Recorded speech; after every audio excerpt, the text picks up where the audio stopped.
तर नमस्कार मंडळी, आज मी शेंगदाण्याची चटणी बनवते. तर सगळ्यात आधी आपल्याला लसूण हे आपल्याला ठेचून घ्यायचे चांगले खलबत्त्यामध्ये, जेणेकरून आपल्याला मिक्सरमध्ये वाटताना ते अख्खे राहत नाही. तर मी लसूण ठेचून घेते आणि इथं मी शेंगदाणे घेतलेले आहेत भाजून. तर आता ते भाजलेले शेंगदाणे थोडेफार त्याचे सालं काढलेले आहेत.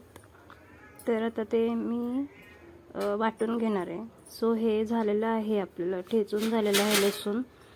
तर आता मी ठेचलेलं लसूण आणि शेंगदाणे हे सगळं मिक्सरला वाटून घेणार आहे. आणि इथं मी घेतलेली घरची चटणी, हळद, मीठ, जिरं आणि हे मी वाटून घेतलेलं वाटण आहे.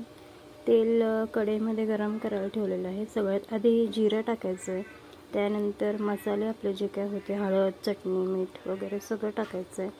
त्याच्यानंतर त्याला चांगलं परतून घ्यायचं आहे आणि मग आपलं हे जे आपण वाटलेलं कूट होता तो कूट त्याच्यामध्ये टाकायचा आहे आणि मस्तपैकी मिक्स करून घ्यायचं आहे. तर अशा पद्धतीने आपली शेंगदाण्याची चटणी मस्त चव लागते. ह्याची चपाती संग, आपलं वरण भात साधा असेल त्या संग खाऊ शकता. व्हिडिओ आवडल्यास लाईक करा. थँक्यू.